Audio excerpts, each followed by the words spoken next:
going very, very well, and it's getting better every day, you know. We're learning a lot after every show. Freddie Mercury, a mysterious figure whose singing touched the hearts of millions, led a life that sparkled as brightly as his performances on stage. However, beneath the glittering surface and his commanding voice, there existed a story marked by struggles, vulnerabilities, and a final battle with a debilitating illness. As the charismatic frontman of Queen, he reached unparalleled heights of fame, but the latter part of his life involved a personal confrontation with agony. What made his voice soar to unparalleled heights, captivating audiences universally? What secrets do you think are hidden in the life of this legendary performer? Join us on this journey to unravel the sad life and career of Freddie Mercury, Freddie's history. On the eventful day of September 5, 1946, in the unassuming backdrop of Zanzibar, a boy named Faro Bulsara made his debut, setting the stage for a future that would defy expectations. Zanzibar, a locale that initially seemed worlds away from the flamboyant Freddie Mercury would later embody, was a place where cultural richness was woven into the fabric of everyday life. Freddie's father, the unsung hero of this tale, diligently served as a cashier for the British Colonial Office, ensuring a modest but stable existence for the Mercury family. The family's cultural odyssey in Zanzibar, navigating through the change of traditions in a conservative community, left an indelible mark on young Freddie. These early years became the crucible where traditional values seamlessly fused with the bold artistic expressions that would later define him. The turning point arrived when 7-year-old Freddie was sent to St. Peter's School in India, a decision that would prove to be a game changer. A British-style boarding school with a vibrant emphasis on the arts, where Freddie's passion for music found not just fertile ground, but a playground of possibilities. Learning to tickle the ivories of the piano and lending his voice to the school choir, Freddie displayed an innate musical flair that foreshadowed the grandeur of Queen's later performances. St. Peter's School wasn't just an academic institution, it was the birthing ground of Freddie's first band, the Hectics. The young Freddie, alongside his mates, covering rock and roll hits, becoming the sought-after act at school events. The thrill of those early performances and the challenges of the stage became the catalyst for something profound within Freddie, setting the scene for his future as a musical icon. In 1963, the Mercury family embarked on a new chapter in England, prompted by political unrest. This marked a significant turn in Freddie's life, introducing him to the vibrant and revolutionary sounds of the 1960s rock scene. As a teenager navigating this cultural shift, Freddie found himself immersed in a world pulsating with change, a world that would significantly impact his artistic evolution. University life in England, another captivating chapter, unfolded with Freddie not just thriving in his studies, but becoming a beacon of burgeoning talent. This period wasn't a mere academic pursuit, it was the laboratory where Freddie's aesthetic sensibilities were meticulously honed, eventually becoming the visual signature of Queen's iconic style. The late 60s London music scene, characterized by its vibrancy and diversity, captivated Freddie's senses. Imagine him as a regular at music venues, absorbing the wide energy and styles of contemporary bands, laying the groundwork for the extraordinary musical legacy yet to unfold, Queen's Destiny Dance. Before settling on the iconic name Queen, the band teetered on the edge of monikers like Grand Dance and The Rich Kids. Imagine a parallel universe where Freddie's persuasion took a different turn, steering the band down a completely different path. In The Lucky Dance of Fate, Brian's encounter with his old pal Terry Yeadon in September 1971 became pivotal. Terry had landed a gig at the freshly inaugurated D. Lane Lee studio, desperately in need of a resident band to showcase their state-of-the-art equipment. Q Queen stepped into the spotlight, not just as performers, but as the catalysts for the band's inaugural program and the birth of their first albums. Fast forward to the magic of their live performances, ever witnessed the bewitching act during Now I'm Here, where Freddie seemed to vanish and reappear at opposite ends of the stage? They pulled off this mystical feat using a Freddy doppelganger, a cleverly disguised band manager rocking a Freddy suit and wig. In the bicycle race music video, there are not one, but two versions. The first boasts footage shot at Wembley Stadium, featuring 65 fearless, bare-skinned women racing borrowed bicycles from a Halford store. When the bikes were returned, the store flat-out refused to take back the saddles. As if that weren't enough, the singles cover faced its share of drama. Initially flaunting a daring image of a naked girl on a bicycle, European releases found it necessary to draw her panties, while the USA version added a strategically drawn bra. Amidst the whirlwind of their musical journey, the band discovered a haven in the playful banter of their text. This odd element became a source of relaxation, a quirky companion during their extraordinary adventure. The story of the Queen unfolds not just in their music, but in the vivid details that add layers to their legendary story. Queen's Bohemian Rhapsody. In the early years, Queen navigated a thrilling blend of exhilaration and hardship. Their innovative sound, a concoction of rock opera intertwined with a wide array of genres, defied easy categorization. Despite encountering mixed reactions as they sought to establish themselves, Freddie's unyielding determination and unwavering vision propelled the band forward. The watershed moment arrived in 1973 with the release of their debut album. Though it didn't instantly capture the limelight, it served as a captivating showcase for the band's unique style and Freddie's commanding vocal prowess. The turning point materialized in 1974 with their third endeavor, paving the way for the groundbreaking A Night at the Opera in 1975, featuring the magnum opus Bohemian Rhapsody. This singular composition seamlessly melded rock and opera, swiftly ascending to the status of a timeless classic and etching Queen's indelible mark on the annals of rock history.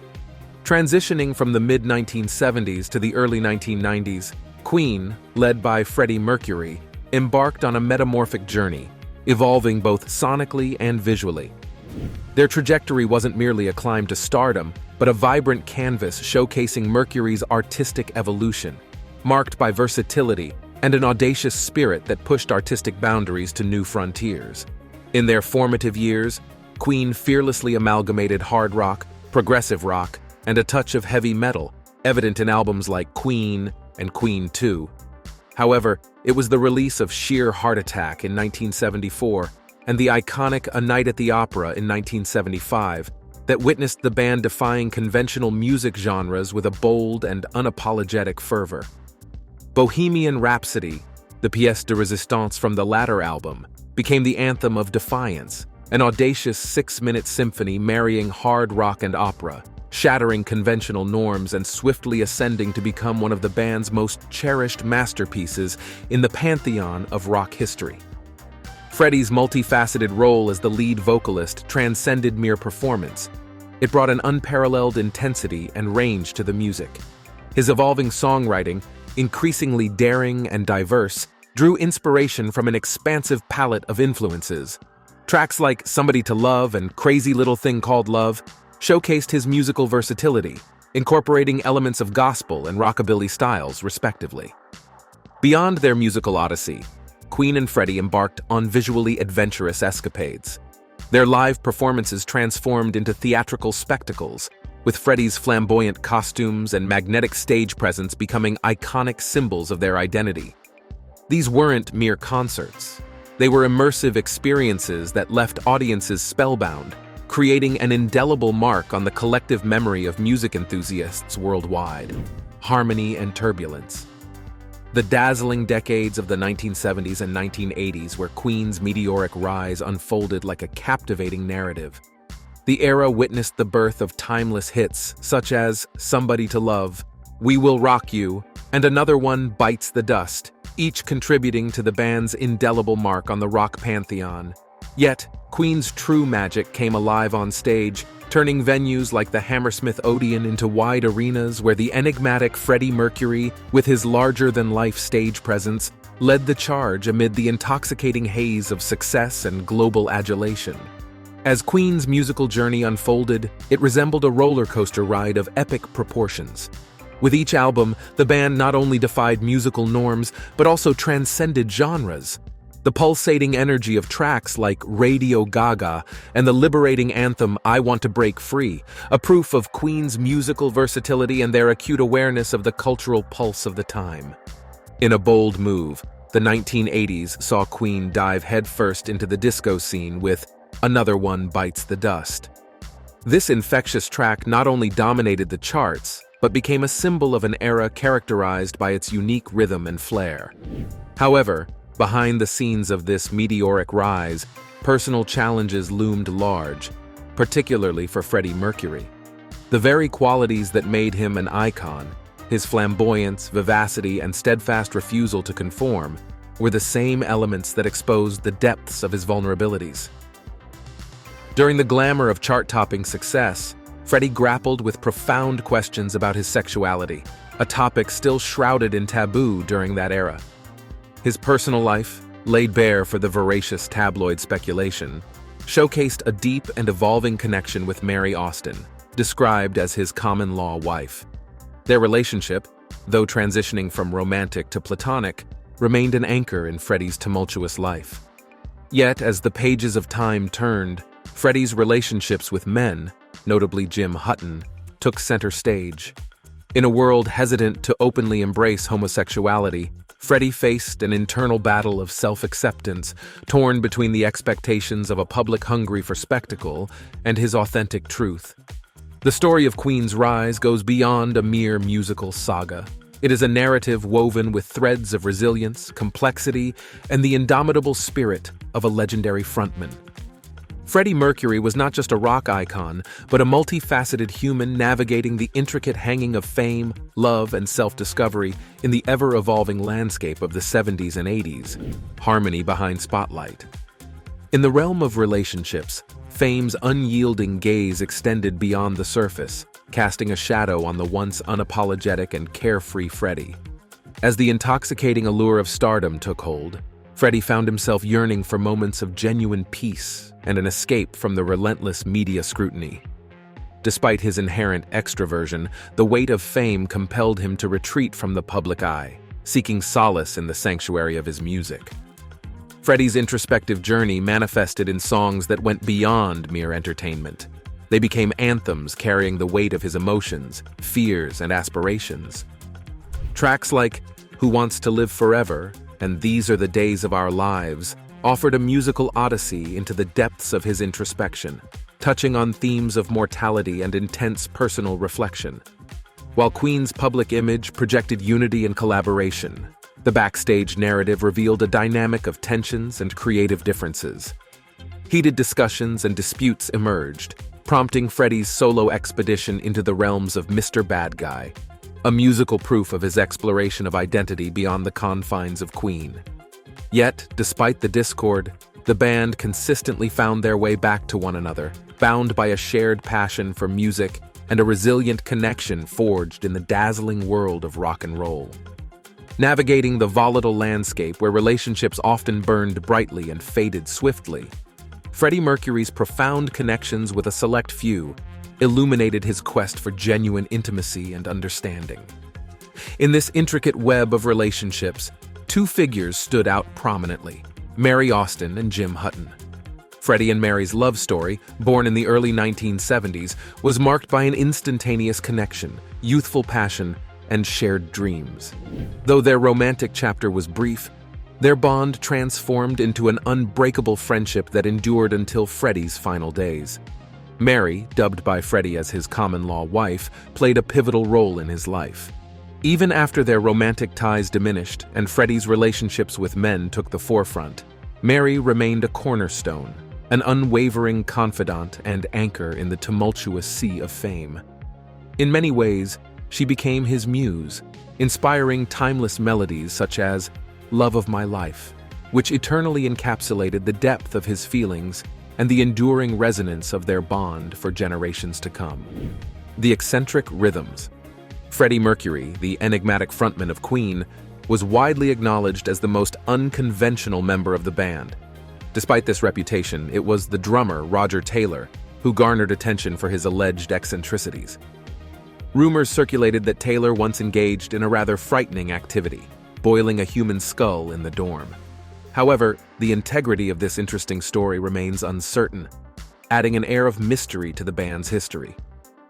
Among the more plausible stories about Roger Taylor, his willingness to go to great lengths for artistic expression was evident. From shaving his legs for the visually striking "I Want to Break Free" video to donning greenish hair, Taylor embraced an unorthodox approach to his image.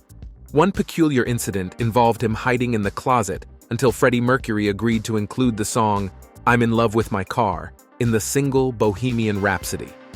This quirky negotiation later became a source of contention between the two bandmates.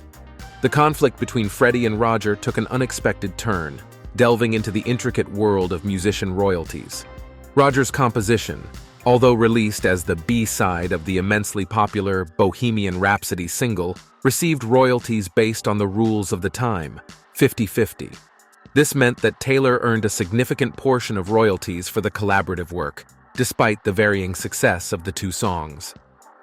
Following Freddie's untimely passing, Queen faced a significant shift with bassist John Deacon's departure from the band. Deacon, vocally critical of Queen's collaborations with other musicians, expressed particular disdain for Robbie Williams, whom Taylor and May teamed up with for a remake of We Are the Champions. Deacon firmly believed that Freddie's irreplaceable presence should not be substituted, especially not by someone like Williams. However, the band's vocalist position remained vacant, and subsequent collaborations were consistently labeled as joint efforts. In a fascinating musical quirk, it was John Deacon, unaware of Mercury's impending illness, who composed the timeless hit "Friends Will Be Friends." Meanwhile, guitarist Brian May's distinctive playing style added another layer of interest. Opting for an English sixpence coin instead of a conventional plek, May felt it provided him with a closer connection to the strings and enhanced control. In a unique twist, May even used the jagged edge of the coin to scrape the strings, creating a signature sound. The coin, originally withdrawn from circulation in the early 1970s, saw a revival in 1993 when the Royal Mint minted a special batch featuring Brian May's image, used during his inaugural solo tour. Queen's lyrical content, the phrase "let them eat cake" in Killer Queen, draws parallels to Marie Antoinette. Legend has it that the French queen uttered these words during the 1789 revolution upon learning of the peasants' bread scarcity. Freddie Mercury, through this song, playfully suggested that even high society ladies may not possess the intelligence presumed of them. Lastly, the iconic anthems "We Will Rock You" and "We Are the Champions" bear the creative imprints of Brian May and Freddie Mercury, respectively, solidifying their lasting impact on the world of music. Now it's time for today's subscriber pick. Once upon a time in the bustling streets of London, there lived a young and vibrant musician named Freddie Mercury. His voice was as powerful as a thunderstorm, and his stage presence was magnetic. However, behind the dazzling lights and roaring crowds, Freddie harbored a deep sadness that echoed through the corridors of his soul. Freddie was born to a conservative family in Zanzibar, and his childhood was filled with the melodies of the East. Yet, his heart yearned for a different tune, one that would lead him to the vibrant world of rock and roll. Against all odds, he packed his dreams in a suitcase and set sail for London, where destiny awaited him. As he stepped onto the neon-lit streets of the city, Freddie felt a surge of hope. He formed a band called Queen with fellow aspiring musicians, and their journey began. The world would soon witness the rise of a legend. Queen's music soared to unprecedented heights, conquering hearts and topping charts. Freddie's flamboyant style and unapologetic charisma turned him into an icon. However, the stage masked the struggles that Freddie faced behind closed doors. His personal life was a tempest of loneliness and unfulfilled desires. Freddie longed for a love that transcended the boundaries of fame, but his quest proved elusive. As the adoration of millions poured in, the void within him widened. He sought solace in the arms of fleeting affairs, but true companionship remained elusive. During the glittering success, Freddie battled his demons. The relentless scrutiny from the media and the whispers of society gnawed at his spirit. The world adored him, yet he felt isolated in the shadows of his stardom. His health deteriorated as a sinister force took hold of his body. The vibrant performer began to fade, but even in his darkest hours, Freddie found strength in his music. The studio became his refuge, a sanctuary where he poured his heart and soul into the haunting melodies that would outlive him. In the final act of his tragic tune, Freddie Mercury took center stage for one last performance. The world watched in surprise as he sang with a delicate intensity, a poignant farewell to a life lived on the edge of brilliance and despair. As the final notes faded into the depth, Freddie's spirit lingered in the echoes of his music. His legacy became proof of the indomitable human spirit that can transcend sorrow and touch the hearts of generations to come. And so, the sad life and career of Freddie Mercury became a timeless tale of triumph and tragedy, a melody that continues to resonate in the hearts of those who dare to dream against all odds. What is your thought on the sad life and career of Freddie Mercury? Let us have your opinion in the comments below. Queen's unveiling musical magic. Following the electrifying performance at Bingley Hall in the vibrant city of Birmingham, an enchanting phenomenon unfolded. The audience, under the spell of Queen's melodies, erupted into an impromptu chorus, each voice seamlessly intertwining with the band's iconic tunes. This unplanned combination of music and collective energy left the musicians in a state of delightful confusion. Accustomed to being carefully listened to, they found themselves caught off guard by the unforeseen tune created by the crowd. In the aftermath of this musical communion, guitarist Brian May and the incomparable Freddie Mercury engaged in a contemplative discussion. It was during these reflective moments that they recognized the inevitability of embracing this newfound dynamic. The concert stage, once considered a sacred space for the band to showcase their artistry, had transformed into a shared experience where the audience played an integral role.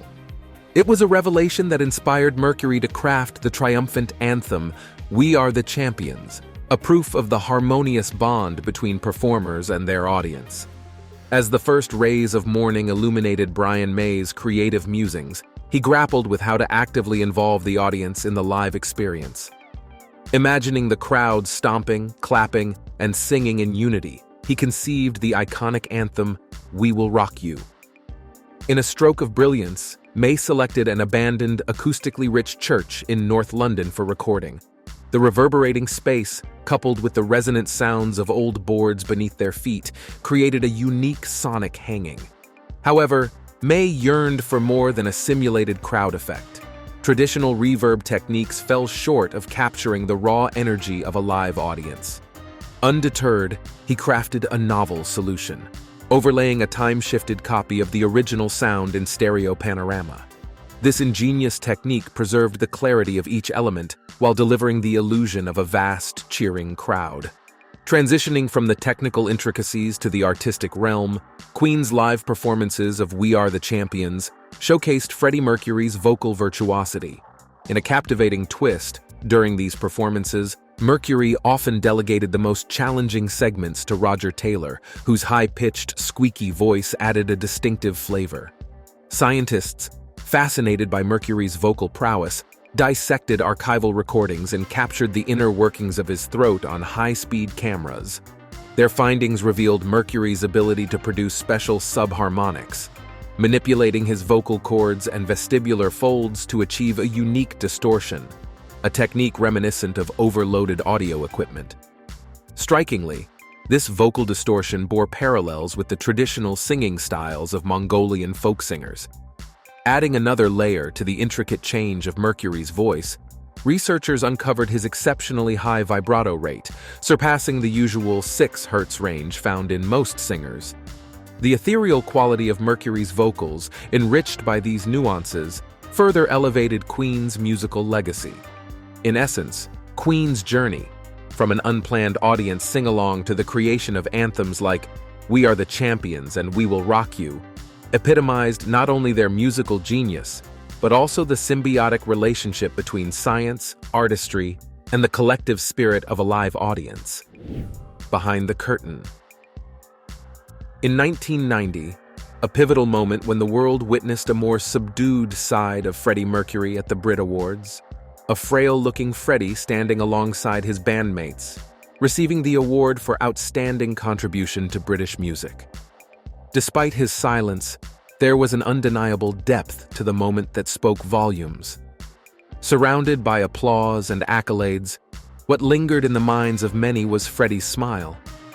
It wasn't just any smile. It was a smile that hinted at gratitude, nostalgia, and perhaps an unspoken farewell. As the sun began to set on Freddie Mercury's life, the flamboyant rock star that the world adored took a step back, revealing the introspective man who had always existed behind the glitz and glamour.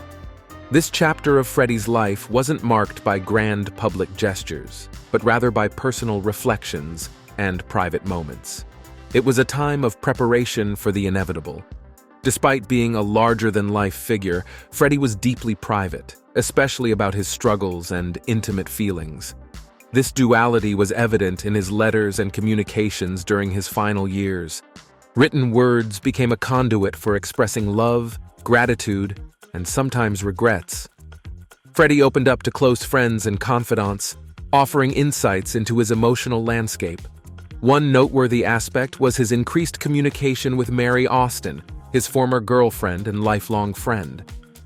While their relationship was no longer romantic, it remained deeply emotional, transcending conventional boundaries. Mary emerged as a pillar of strength, providing solace and companionship during Freddie's most vulnerable moments.